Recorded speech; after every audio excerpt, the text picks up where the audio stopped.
Hare Krishna, Pavitropana Ekadashi or Pavitra Ekadashi story.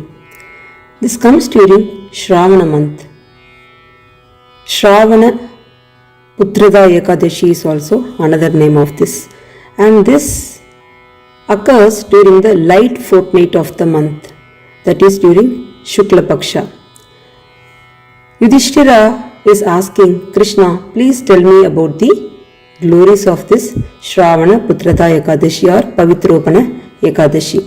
Krishna says, just by hearing this sacred ekadashi story, one attains the merit of performing a horse sacrifice, that is Ashwamedha Yajna. So Krishna says, at the beginning of Dwapara Yuga, there lived a king called Mahijita, and he ruled the kingdom of Mahishmatipuri, and his entire kingdom was completely happy. There was not a single person who is unhappy in his kingdom.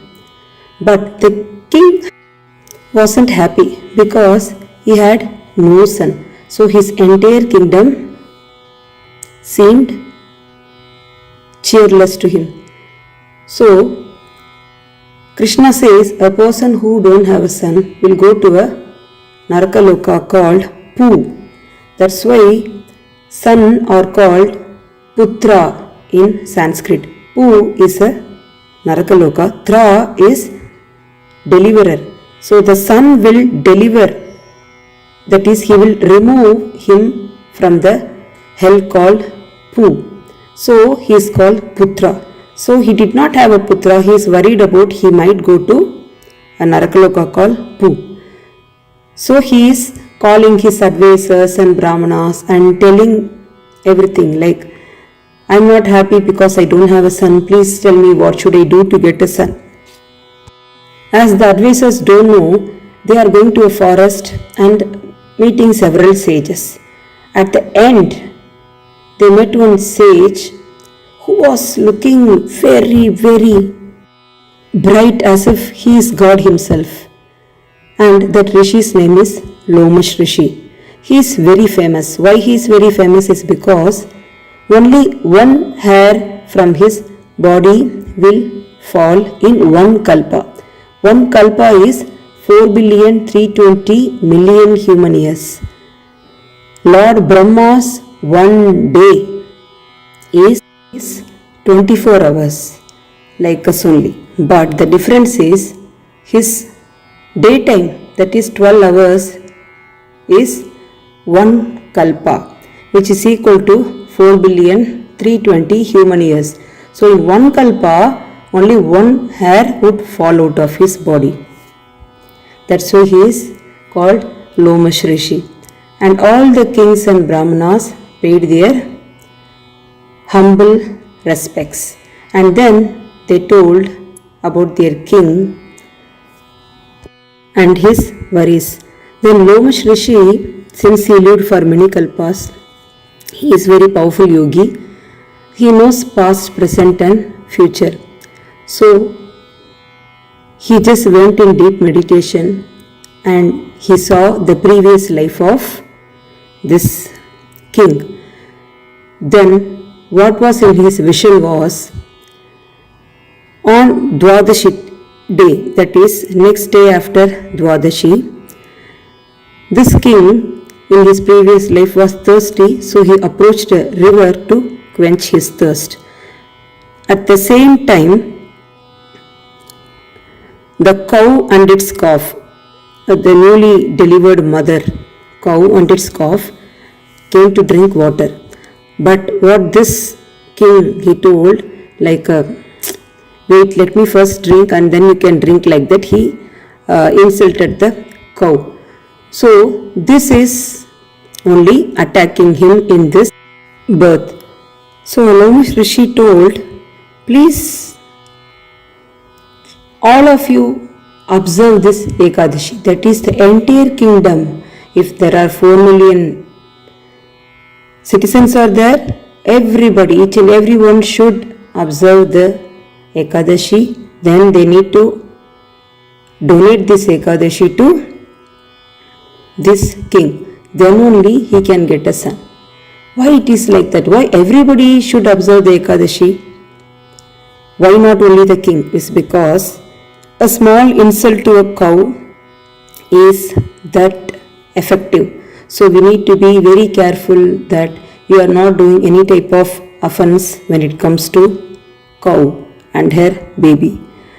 The cow must have definitely quenched its thirst, but he gave priority to his thirst. He said, wait first, let me drink and then you can drink. And the cow was a newly delivered mother. She must have been very thirsty. So this is only affecting him in this birth. So everybody should observe the fast and donate it to this king. And everybody did observe the fast and donated, because in those days they are very religious. Nowadays religious people are very less, but in those days everybody was religious and everybody loved the king so much that everybody observed the fast and donated to the king. And people who don't have sons should not get angry. So do we go to Narakaloka? Do we go to the Naraka called Pur Naraka because we don't have Putra? Not like that. If you have utmost devotion to Lord Krishna and if you considered Lord Krishna as your son, it is mentioned in the Shastra that if you considered Krishna as your son, then you will not go there 100%. So it depends on our devotion to the Lord.